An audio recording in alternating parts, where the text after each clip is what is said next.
What up, Cavs Nation? I'm your host, Ethan Sands, and I'm back with another episode of the One and Gold Talk podcast. And joining me, as always, Chris, Fedor, and we're coming to you after Tyrese Haliburton has the Indiana Pacers one win away from the NBA Finals after their victory in Game 4 over the New York Knicks, where they took them down 130-121, and Tyrese Haliburton went off. 32 points, 15 assists, 12 rebounds, 5 triples, 4 steals, and maybe most impressively, 0 turnovers. The only game with 30-15 on 0 turnovers in playoff history, Chris.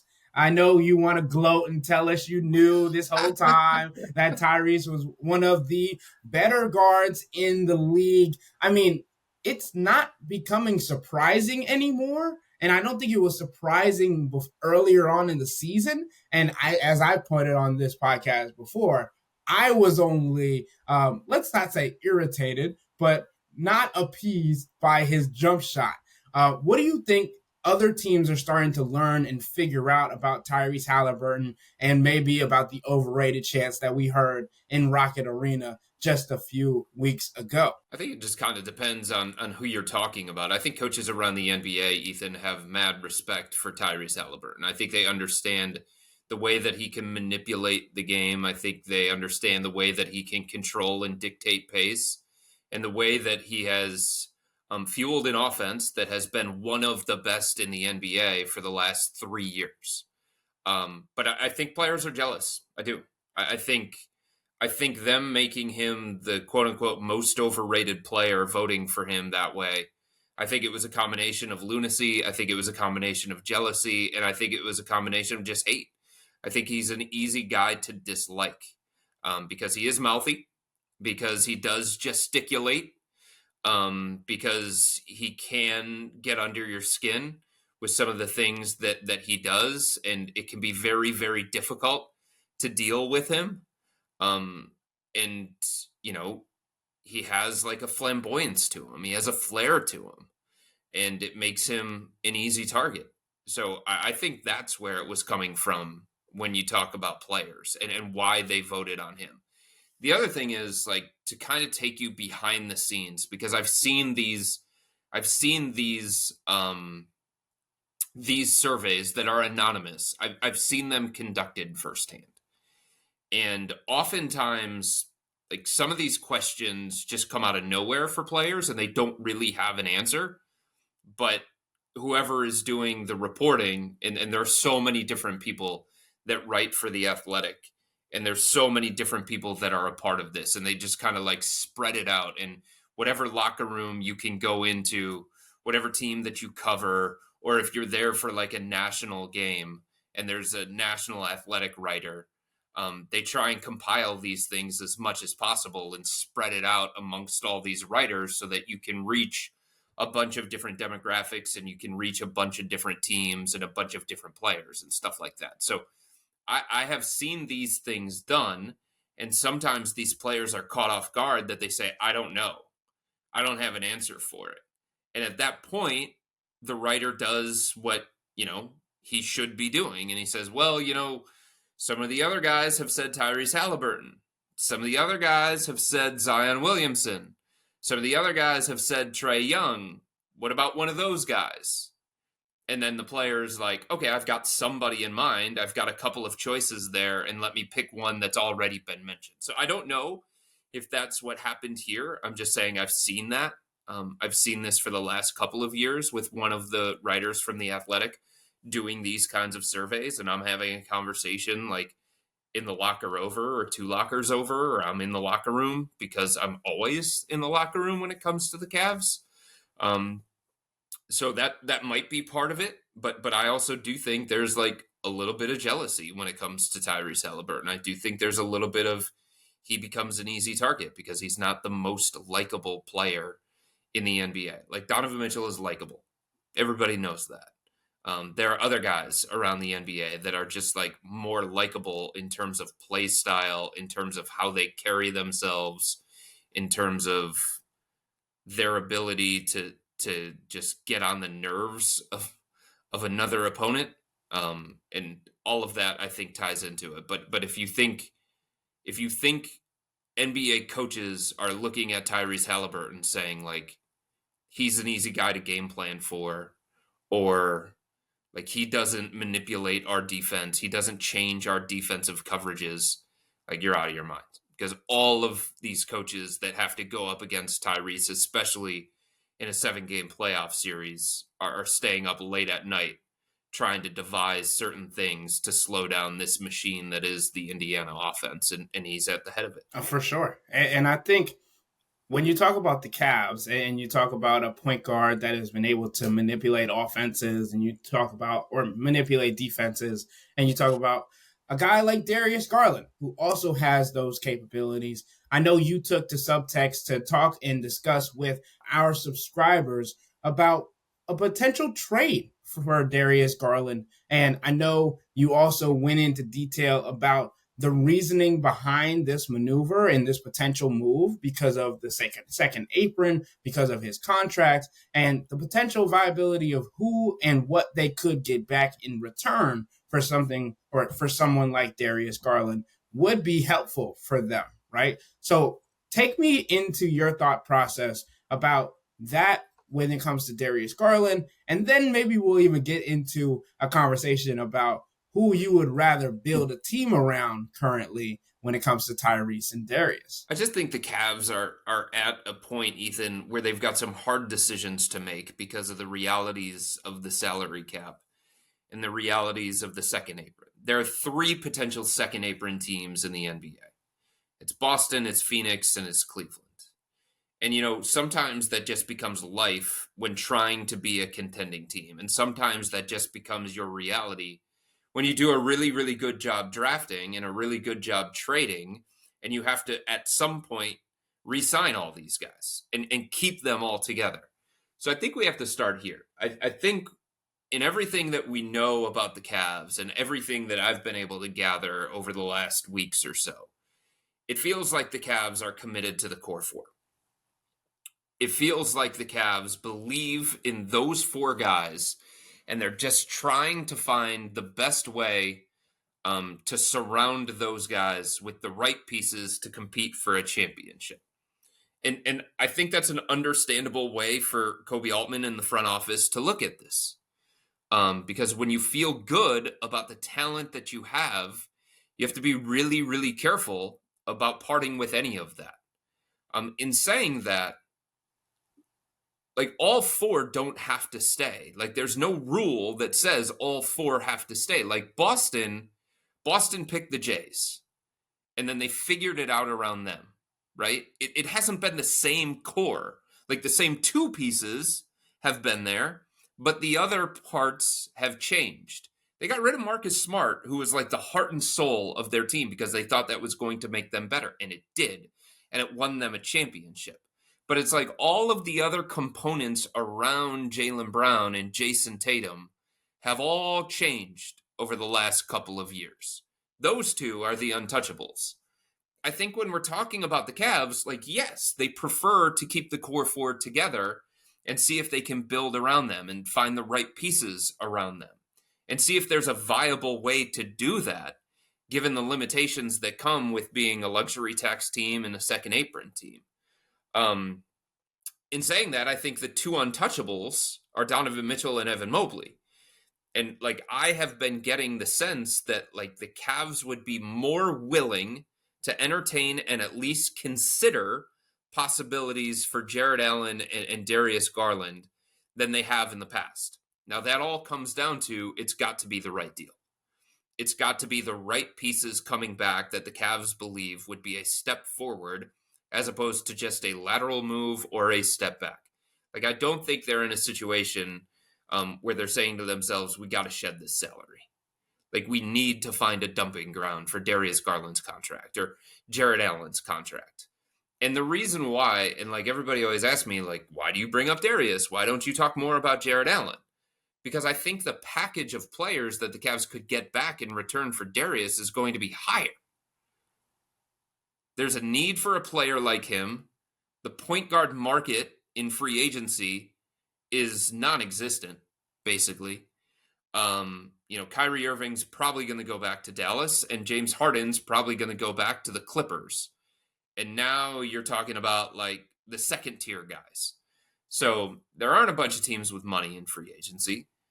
There aren't a bunch of great free agent point guards available. So if you're a team like Orlando, if you're a team like Sacramento, and you're trying to improve your point guard spot, you're going to call Cleveland. You're going to call Atlanta with Trae Young. Maybe you kick the tires on Chris Paul as like a trusted, wily veteran that you can bring to your group that you think can like stabilize some things or provide some level of steadiness at the point guard spot that you just haven't had. Maybe you're calling Charlotte and you're seeing what it would take for Lonzo Ball. That's what you do. You start to weigh all of your different options. And the reason why I don't bring up Jarrett Allen as much, because the package of players that you get back for Jarrett, like it's just not going to make that much of a difference for this team. And I don't know that it's going to make them significantly better. Like, is Dalton Connect and Rui Hachimura for Jarrett Allen going to make this team that much better? Like, those are the kinds of deals that you're talking about for Jarrett. Now, Darius is a little bit different, right? If you're a team that can go out and you can look at some potential trades, okay. Now we're talking about what would the Cavs get back in return. And again, I'm not saying that the Cavs are going to go down this road, but they're going to get to a point where they're going to have to balance out the roster a little bit more than what it is, and they're going to have to balance the checkbook a little bit more than what it is. And if you can find, nobody that you're going to get back is going to be Darius in terms of pedigree, in terms of talent, in terms of he's a 2-time All-Star for a reason. Like, he's a max contract player for a reason. You know what I mean? Like, he's one of the best young point guards in the Eastern Conference for a reason. So are you going to get that back?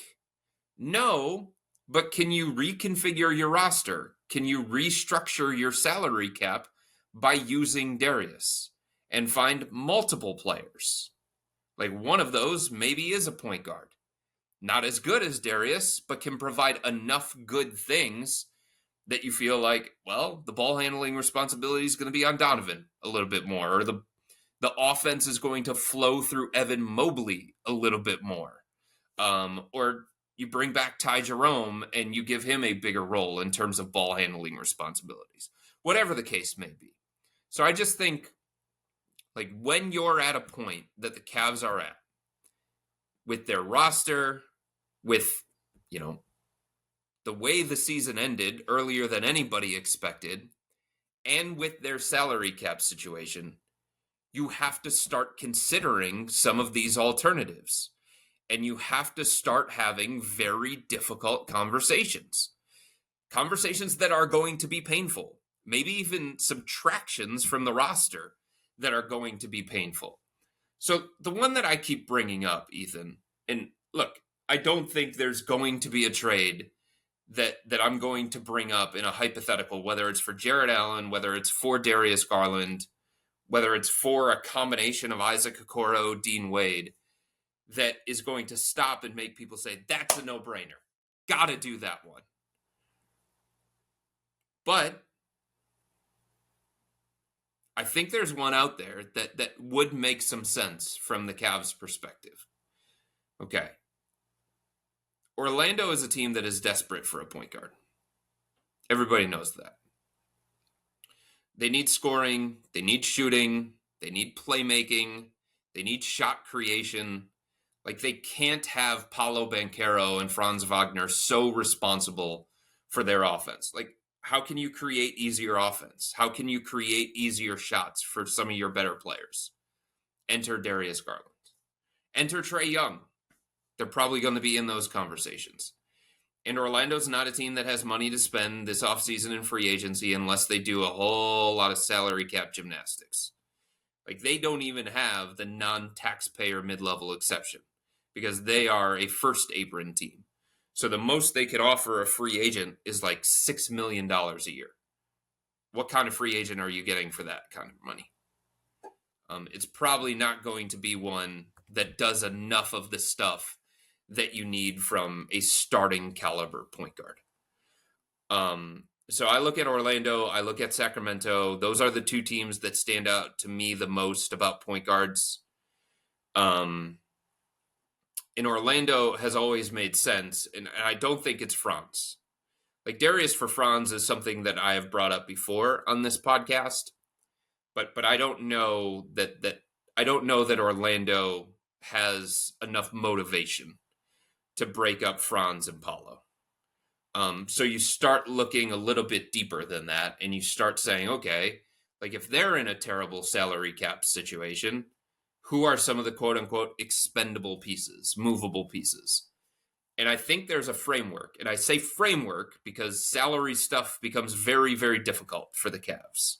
So you're just talking about a general framework with an understanding that other pieces are probably going to have to be involved. Maybe a third team is going to have to be involved. Matching salary becomes very, very difficult when you're talking about the Cavs and the salary situation that they're in. But I think there's a framework of a deal between the Cavs and the Magic that would involve Darius Garland and Jalen Suggs. What do you think of that? That's super ironic because of what happened in the last series between the two, right? But I think Cavs fans will be happy with that trade in part. Obviously, I feel like they would want more than just Jalen Suggs for Darius Garland. And obviously, also in your subtext, you included a question to them about the viability would be for Tristan da Silva. So yeah. I think that's former interesting. First-round pick, more salary filler than anything, but, has the size, the length, the athleticism to maybe be a Dean Wade type player or something like that. So I think the general framework that we'd be working under would be Darius Garland for Jalen Suggs, Tristan da Silva. And I think the question becomes, like, how much better does that make the Cavs? And defensively, I think it makes them a whole lot better, right? Yes. Because Jalen Suggs is a 6'5" point guard that would also be able to guard whoever it is on the opposing team that's the best player. That also frees up Max Strus or DeAndre Hunter to run around guarding whoever else. It may be the secondary option depending on who becomes the starting small forward for this team next year. I think it's an interesting concept. It's an interesting framework.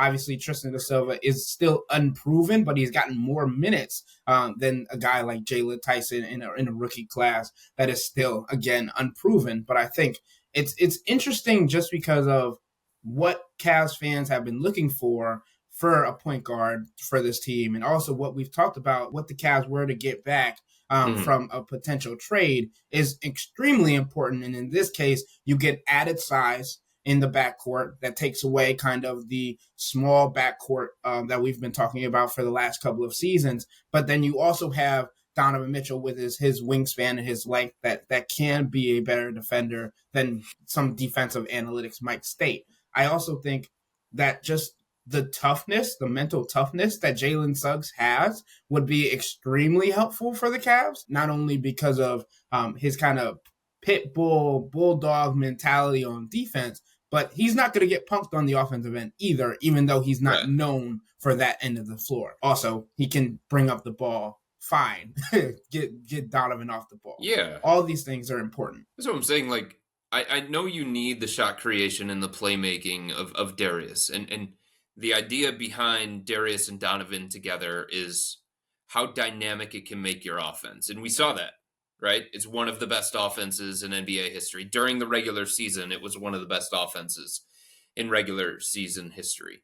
Now, we didn't get to see its full capabilities in a playoff environment because of the toe injury that Darius was playing through. And it makes it a little bit more complicated of an evaluation. But I just think stylistically, Darius' style is one that is really difficult in a playoff environment. For a high-minute, high-usage player, it's really difficult. He can get pushed around. He can get attacked on defense. They can hunt him in switches and mismatches.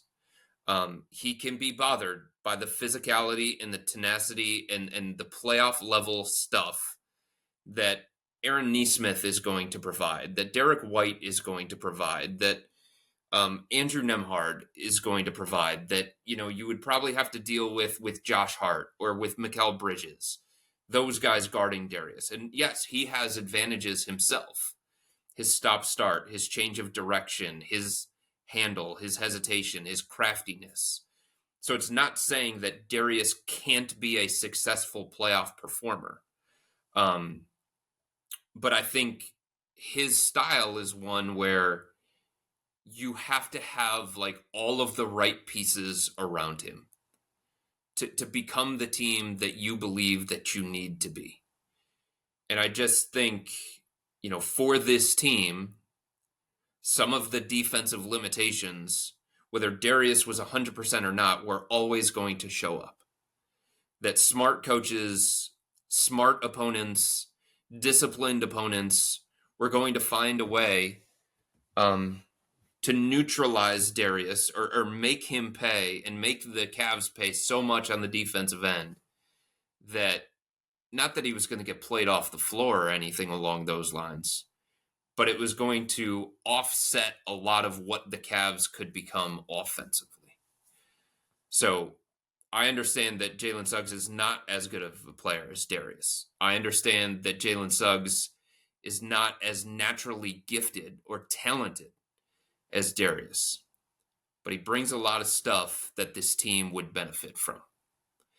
And again, like I said, you would just have to refocus and reimagine your offense. But he can handle, he can distribute, he can guard his butt off, he can shoot from the perimeter, he can drive, and he gives you more size, more toughness, more tenacity. He just looks more like a player that would play in the Minnesota-Oklahoma City series, right? He looks more like a player that would be playing in this Indiana-New York series. Darius doesn't. It's hard. There's a reason why, like history has shown, small guys like Darius have a tendency to really, really struggle in a postseason environment unless like you're all-world transcendent on the offensive end of the floor. And I think Darius is really, really good as an offensive player. I think he's an all-star caliber player. But is he transcendent like Steph? No. Is he transcendent like Kyrie Irving? No. He's not that level of offensive gifted. Not to me. Anyway, does he have a body like Jalen Brunson? No. So I just think you have to start looking at these things, especially when you're talking about championship. And maybe it's not championship or bust yet, Ethan, but you're getting really close to it being championship or bust. You're getting really close to a window that is not going to be cracked open forever just because of the realities of the new CBA and the Eastern Conference and the Cavs roster and all of those different factors. So I do think that is one. I don't know that there are too many trades out there that you would say, okay, that's one that you could convince yourself makes the Cavs better.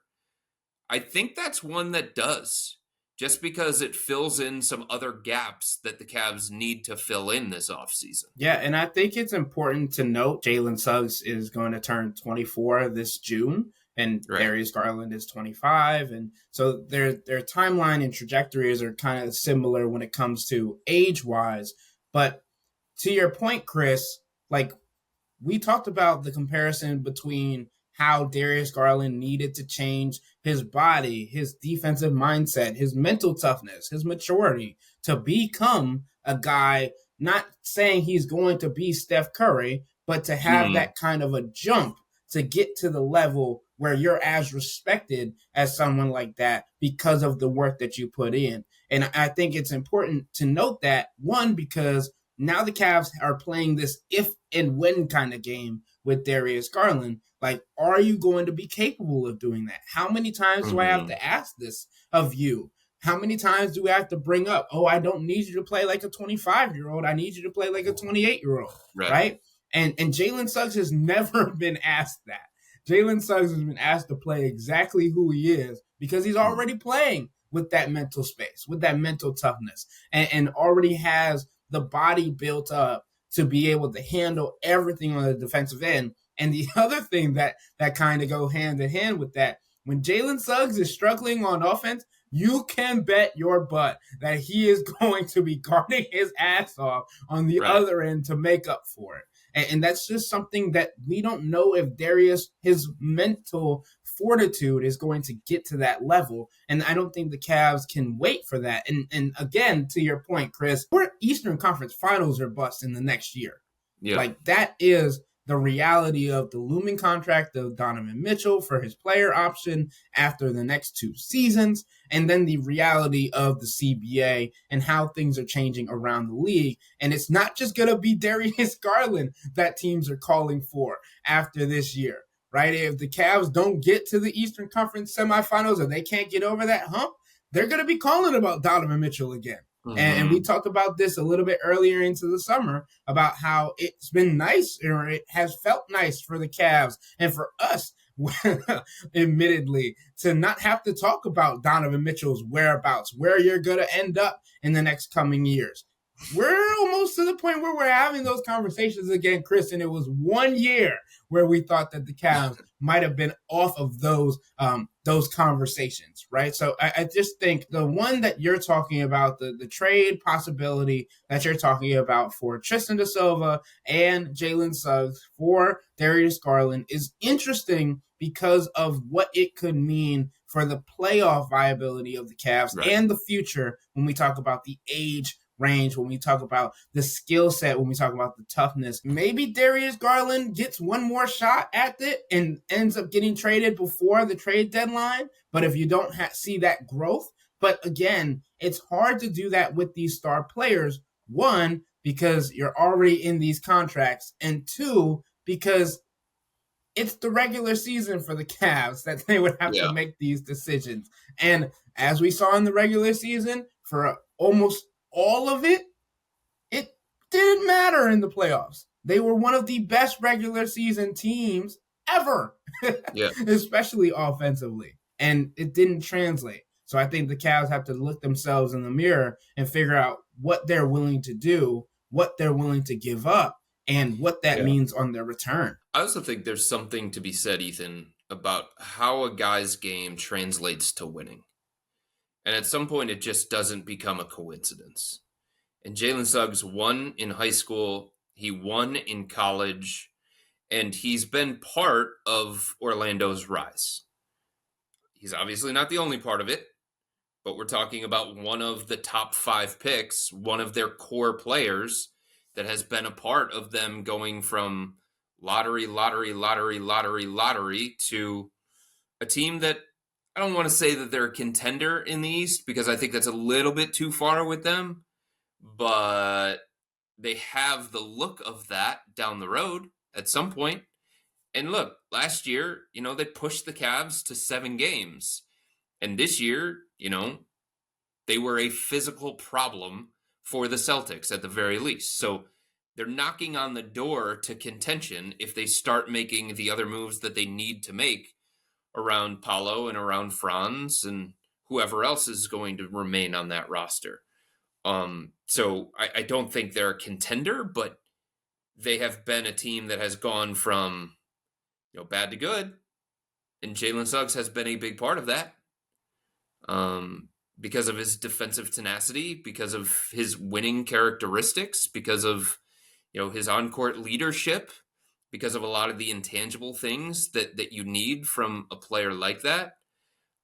So I think all of those things translate to success.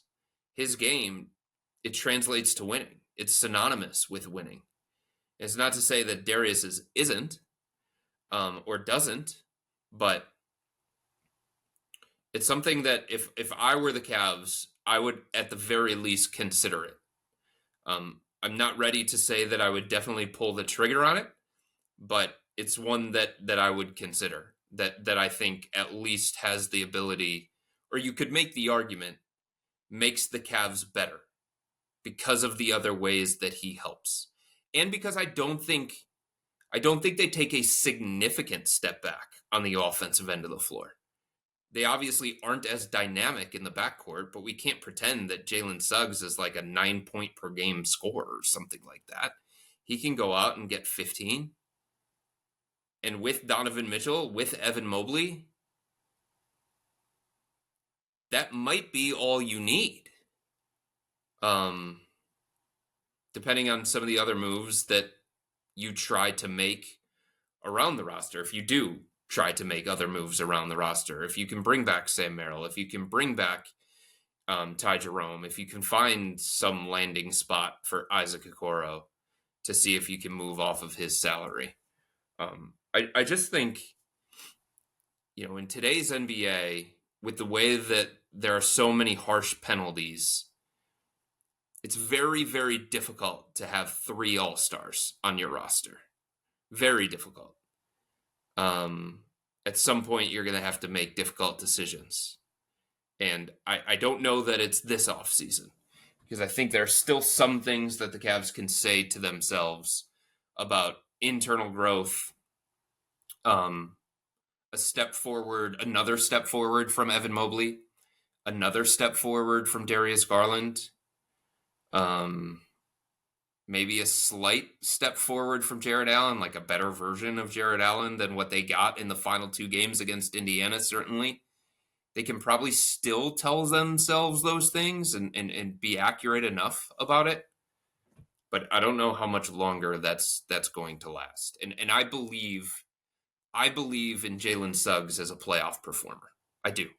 I've seen that. And I believe his style and the things that make him him, I believe that those translate to playoff basketball. When we talk about this hypothetical trade, I think the biggest thing that the Cavs would have to learn or know about Jalen Suggs before signing off on anything is, how is his recovery going from his knee surgery? Because he is going to be coming off a knee surgery from last season that sat him out after the month of January, right? Mm-hmm. So he was out for a majority of the second half of the season, didn't even make it to the All-Star break. And even in that month of December, Chris, you talked about how he can go get a couple more than you might have thought. There were, I believe, 5 or 6 different games throughout the month of December that he had 20 or more points. There's even a 32 ball in here.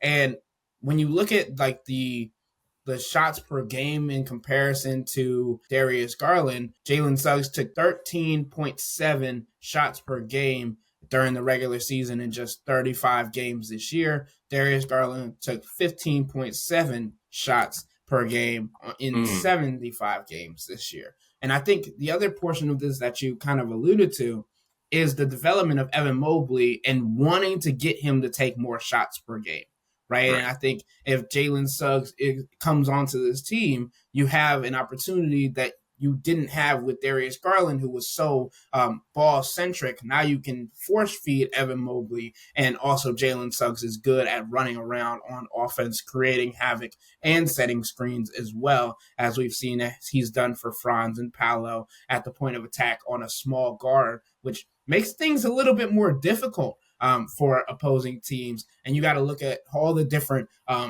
different sets that Kenny Atkinson could run so that Evan Mobley in potential or Jared Allen could be matched up with smaller guards on the paint or at the elbow or all these things where they have the opportunity to create in a mismatch already, just due to something that Darius Garland simply wasn't doing. He was using ball screens, not setting them. And if he was setting them, he wasn't setting them on anybody guarding Evan Mobley or Jared Allen. That just wasn't an option. So I definitely think there's definitely viability in this trade.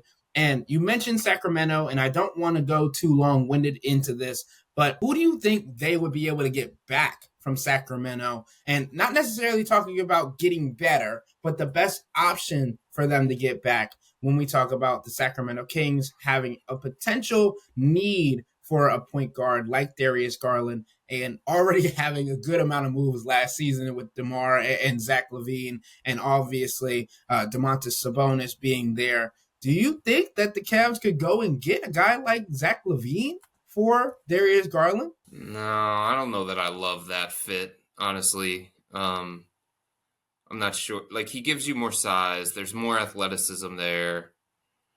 The salaries are pretty close. I don't know that Zach's game translates to playoff winning or playoff success. I wonder about that. So I think you would probably have to go a different kind of direction and see if there's another spot on the roster that you could make better. This one becomes a little bit more difficult just because of the players that maybe would be available, and the contract of Darius versus the contract of the appealing players on that roster. I don't like the fit of Zach, like I said, but is there a framework of Keegan Murray? And I don't know. There's a lot that he has to prove. His salary is nowhere close to Darius's, so it gets a little bit more complicated. You probably have to bring in a third team or a fourth team. But of their players on the roster that would be quote unquote expendable, do you look at that? Do you look at Sabonis? I don't know. It just doesn't seem as seamless with Sacramento as it does with Orlando, for me anyway. But the two that would come to mind if we're trying to come up with fake hypothetical ones, I'd kick the tires on Sabonis and I'd kick the tires on Keegan Murray. And if you get Sabonis, obviously the need for Jared Allen changes, and now you flip Jared Allen to try and reconfigure your roster. Is that too much change for a team that won 64 games in the regular season? Probably. I'm not sure that the Cavs have the appetite to make that drastic of a change to their roster. Following a 64-win season, following another appearance in the second round, albeit a disappointing exit to the season. Like, I think you have to look at this in some ways as you're playing poker and you have a pretty good hand. And you have to be really, really careful when you have a pretty good hand about taking too many cards and changing too many of the things that you have. So with the Cavs, do you want to trade Darius Garland and Jared Allen in the same offseason? Probably not. So if you don't love the fit of Zach LaVine and you don't want to significantly overhaul the roster by bringing back Sabonis, I mean, the only other one that makes any sense whatsoever is Keegan Murray. And I don't even know if he's got the level of toughness that the Cavs would want. I don't know if he's the kind of style of player that would be successful in a playoff environment. Is he a 3? Is he a 4? If he plays the 4, is he just going to get in foul trouble the whole time like he tends to do? If he plays the 4, is he just going to get overpowered by guys like Pascal Siakam and Karl Anthony Towns if the Knicks play a too big lineup? Is he not going to be able to handle the defensive assignment against Jason Tatum when he eventually gets over his Achilles injury? How does he handle Giannis? So I don't know that there's a Sacramento trade out there, honestly.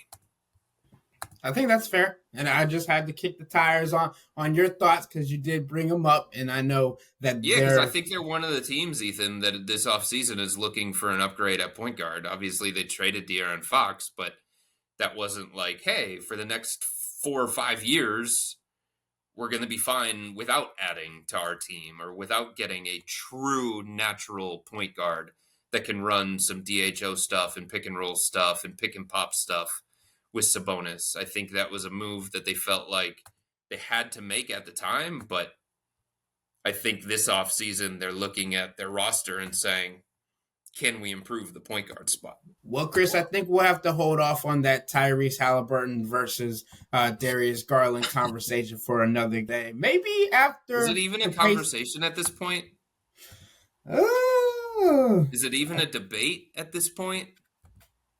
I mean, I came into the series against the Cavs, Indiana Cavs, and obviously we didn't know the full health of Darius at that point in time.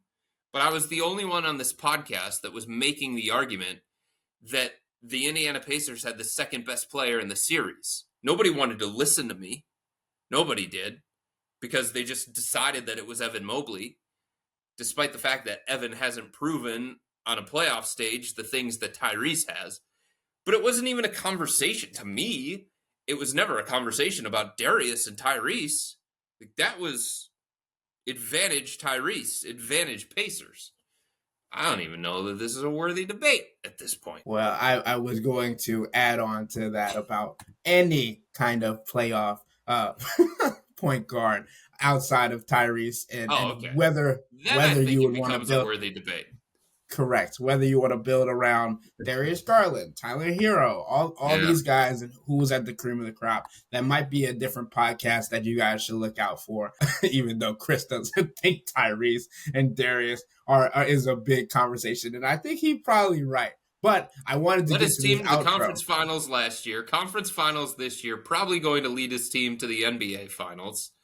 And his numbers are outrageous when you get into the postseason. He is a playoff riser. That is one thing that you can say about Tyrese Haliburton. And he doesn't make mistakes. And he oversees the flow and the rhythm and everything that is so great about maybe the best offense consistently that we've seen in the NBA playoffs for the last 2 straight years. Maybe. Probably an argument to it. Yeah, no turnovers, Chris. That just helps your point about making no mistakes, right? I think that's a big one. So maybe we'll have this conversation again very short, briefly, out after the Indiana Pacers punch their ticket to the NBA Finals after Game 5 in Madison Square Garden. The most hated player to come into New York is no longer Trae Young. Tyrese Haliburton might have his name written all over that one by the end of this series. But we're going to get into a lot more trade conversations throughout the summer. We are continuing to podcast 5 days a week. So with all that being said, that'll wrap up this episode of the Wine and Gold Talk podcast. But remember to become a Cavs insider and interact with Chris, me, and Jimmy by subscribing to Subtext. Chris sent his subtext out earlier today asking about the trade that we talked about for a majority of this podcast. If you want to get the insight directly to your phone immediately as it comes to our thoughts, that's how you do it. And to get this information, to get this insight, and to give your opinions, sign up for a 14-day free trial or visit cleveland.com/Cavs and click on the blue bar at the top of the page. If you don't like it, that's fine.